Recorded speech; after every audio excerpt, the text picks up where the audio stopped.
Hey guys, what's up? It's 8-Bit Eric, and you know, one of my most favorite games ever is Retro City Rampage. I mean, I own this on the 3DS, on the Wii U, the PS4, Nintendo Switch, and then I even double dipped for the Switch and got the physical release when they announced it. I mean, everything that I love about this game is homages to like the 80s. I mean, you think of Nintendo references, Ninja Turtles, Donkey Kong, Mario, just all sorts of 80s and 90s goodness have just appeared on this. This is like the ultimate love letter to anybody that grew up during those fantastic times. And I just thought, what a wonderful game. So when Shakedown Hawaii was announced, I was like, holy crap, a spiritual successor to such a great game. This looks like it's going to have everything that I love about Retro City Rampage and then some. I mean, I was ready to jump in and play some good old-fashioned 2D GTA, I guess old school type of style with some slapstick, humor, and everything in it. I absolutely could not wait to get into the storyline for Shakedown Hawaii. And now it is finally out on the Nintendo Switch, and I definitely sunk the teeth into it. And guys, today's video is all about Shakedown Hawaii. I'm gonna let you guys know exactly what I think about the game and whether I think it is actually worth buying for your Nintendo Switch. So guys, if you are brand new to the channel, feel free to throw a subscription and let's go ahead and buckle our seatbelts, baby, because today, Shakedown Hawaii for Nintendo Switch, is it worth buying?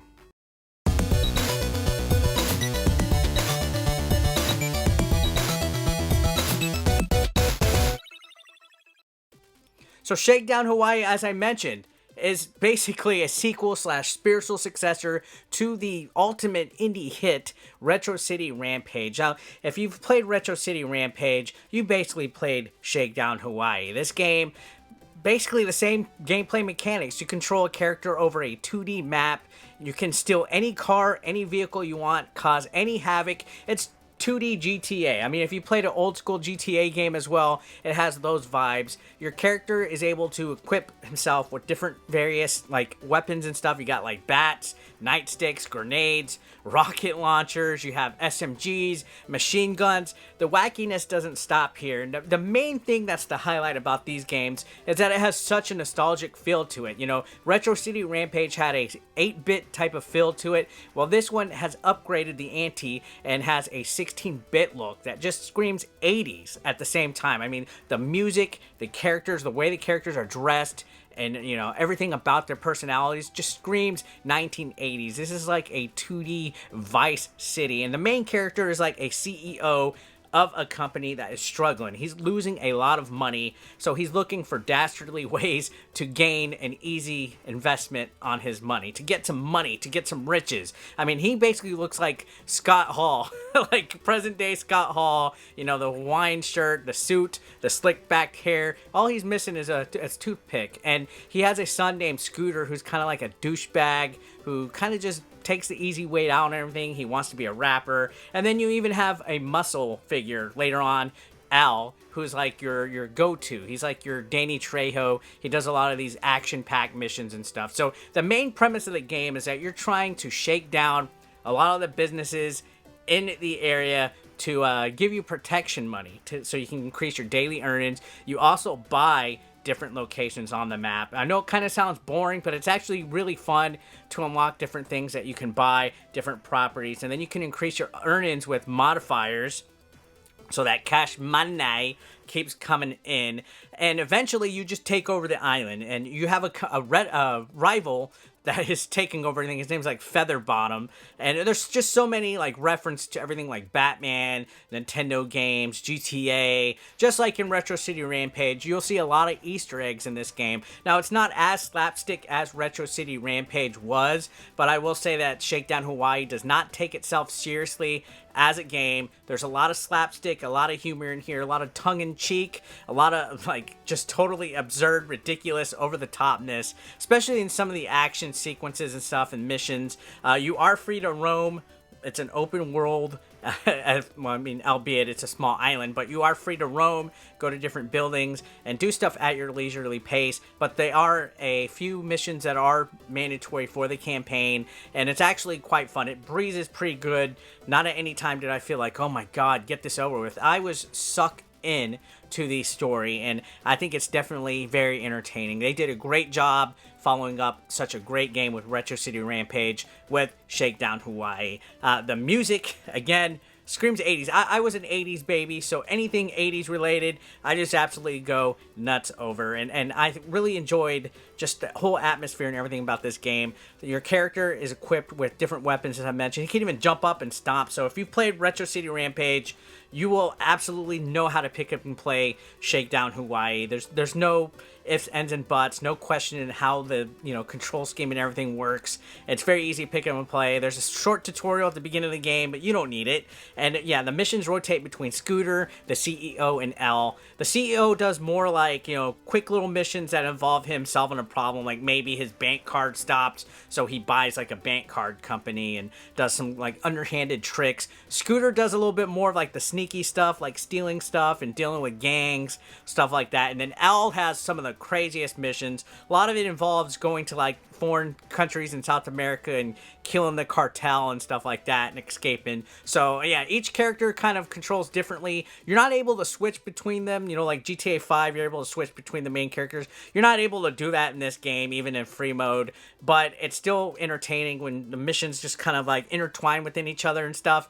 There are other modes as well in addition to story mode. There's a challenges mode that's a little arcade-like. There's weapon challenges, score challenges. It'll have you do certain things to kind of get like a high score and rank yourself and stuff like that. So that is some value for the replayability.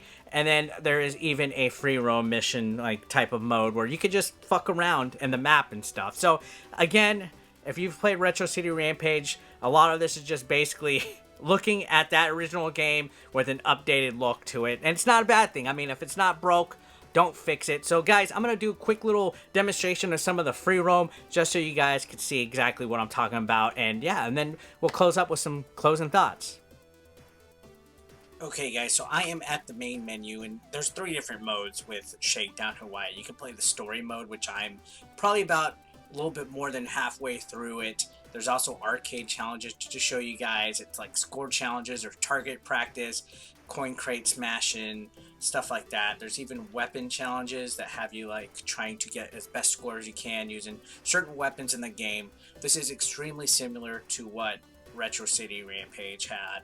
And then there's free roaming mode, which is basically the same as that. And then you get to select your characters. As I mentioned, there's a CEO character who kind of looks like Scott Hall, present day Scott Hall. Then we got Scooter, who's his son, and then we have Al, who's basically his hired muscle.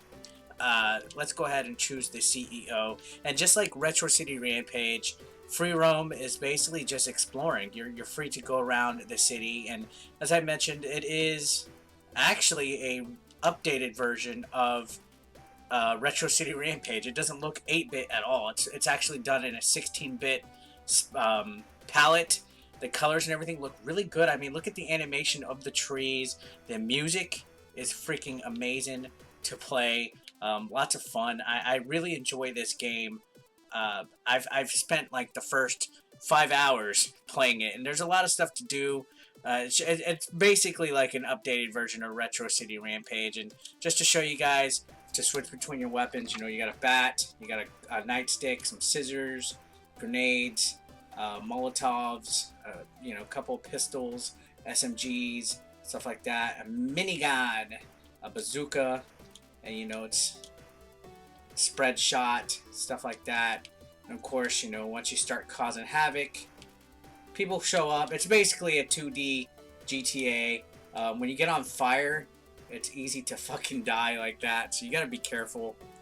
You're even able to stomp on your enemies and NPCs just like in Retro City Rampage. So the game, if you play Retro City Rampage and you know exactly how to play that game, then you're good to go. And in story mode, you can actually shake down these any company that has a pink sign. You can actually perform a shakedown.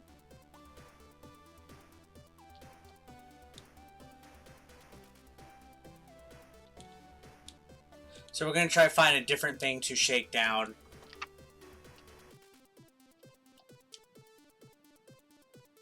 So let me steal this little pimp wagon right here. We're going to do a little tour. check things out. Let's see if I can find a business that is open. And you know, the main object of the game story mode is to buy as much businesses and things that you can, so you can make daily revenue, and then you can upgrade it and stuff like that. So basically, you're just trying to take over the whole town. As you can see, it is an island. It's the island, and I own a lot of the properties actually. To be completely honest, I don't think you can buy anything in free roam mode. I think it's all just kind of exploring and stuff. But, you know, for the most part, it basically is GTA. You know, there's nothing not GTA about it. You're an old rich dude that is falling on hard times, and he does a lot of scummy stuff. Has a kid that is kind of a prick, and then you have a hired muscle. So, and I got the cops coming after me right now. Check this out. You got the cops, the police, and you're able to shoot from your car. So it definitely comes in handy. The main thing that I really like about this game is just the personality and the humor and everything about that. Because I was a really big fan of Retro City Rampage, and for them to kind of have like a sequel or spiritual successor to it. It's not a direct sequel, but it definitely is basically the same type of game. And I'm just kind of showing you guys general gameplay. I'm not going to really go into missions or anything to spoil anything for you guys, but I have been having a lot of fun for it, and I definitely, this is one that I'm gonna definitely enjoy playing, and I'm probably gonna double dip since it is coming out physically pretty soon. So yeah, definitely recommend checking the game out. You might want to wait for physical, but yeah, I mean, let's see. Can I shake down a place here?